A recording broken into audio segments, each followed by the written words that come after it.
You graduated as valedictorian. You decided to go to Princeton. How come you decided to go to Princeton? Because I wanted to be a theoretical physicist.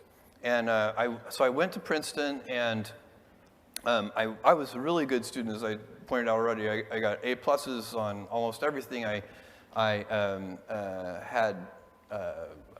was in the honors physics track, which starts out with 100 students, and by the time you get to quantum mechanics, it's like 30. So I'm in quantum mechanics. I think this is like junior year, and I've also been taking a bunch of computer science classes and electrical engineering classes, which I'm also enjoying. And I can't solve this partial differential equation. It's really, really hard. And I've been studying with my roommate, Joe, who also is really good at math.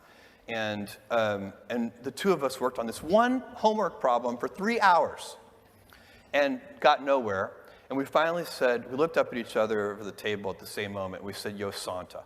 Because Yo Santa was the smartest guy at Princeton. And we went to Yo Santa's room, and he was Sri Lankan. And in the Facebook, which was an actual paper book at that time, his name was 3 lines long, because I guess in Sri Lanka, when you do something good for the king, they give you an extra syllable on your name. And so he had a super long last name, the most humble, wonderful guy. And we show him this problem. And he looks at it, he stares at it for a while, and he says, cosine. And I'm like, what do you mean? He's like, that's the answer. And I'm like, that's the answer? And he's like, yeah, let me show you. So he brings us into his room. He sits us down. He writes out 3 pages of detailed algebra. Everything crosses out, and the answer is cosine. And I said, listen, Yo Santa, did you just do that in your head? And he said, no, that would be impossible. 3 years ago, I solved a very similar problem, and I was able to map this problem onto that problem, and then it was immediately obvious that the answer was cosine. And that was an important moment for me, because that was the very moment when I realized I was never going to be a great theoretical physicist. And so I started doing some soul searching. I was like, that is a magic trick. The people who, theoretical physics, in most occupations, if you're in the 90th percentile or above, you're going to contribute. In theoretical physics, you've got to be like one of the top 50 people in the world, or you're really just not helping out much. And so I was very clear that I saw the writing on the wall, and I changed my major very quickly to electrical engineering and computer science. But you graduated summa cum laude. I graduated summa cum laude. Phi Beta Kappa. Phi Beta Kappa. And then you went into the highest calling of mankind, finance. Yes. I went to New York City, and I ended up working at a quantitative hedge fund run by a brilliant man named David Shaw, D.E. Shaw & Co. And I started there when there were only 30 people. When I left, there were about 300. And David is still one of the most brilliant people I've ever met. I learned so much from him. I used a lot of his ideas and principles on things like HR and recruiting and what kind of people to hire when I started. It's a very, very good, well-known hedge fund, and you were a star there, as I understand. What propelled you to say, I'm quitting this, I'm going to start a company selling books over the internet, and I'm going to do it from Seattle? Where did that idea come from?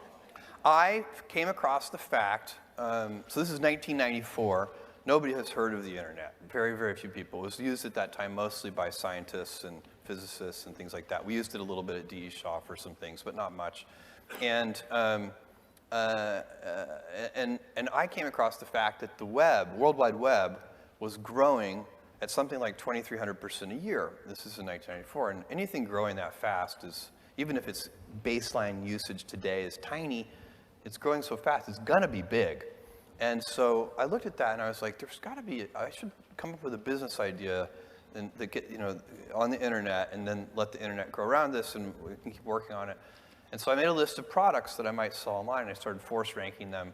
And I picked books because books is super unusual in one respect, which is that there are more book items in the book category than there are items in any other category. There are 3 million different books active and in print around the world at any given time. So the founding idea of Amazon was to build universal selection of books. The biggest bookstores only had 150,000 titles. And so that's what I did. And I, you know, I hired a small team, and we built the software. I moved to Seattle.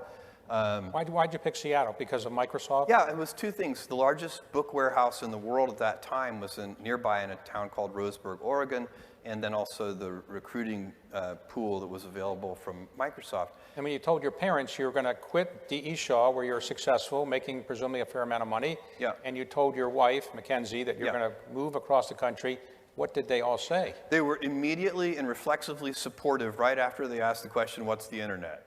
Right. And so, no, but this is right. You know, with your loved ones, you bet on them. You're not betting on the idea. You are betting on the person. When I told my boss, David Shaw, that I was going to do this thing, he went on a long walk with him in Central Park, and he said, finally, you know, after a lot of listening, he said, you know what, Jeff, this is a really good idea. I think you're onto a good idea here, but this would be a better idea for somebody who didn't already have a good job.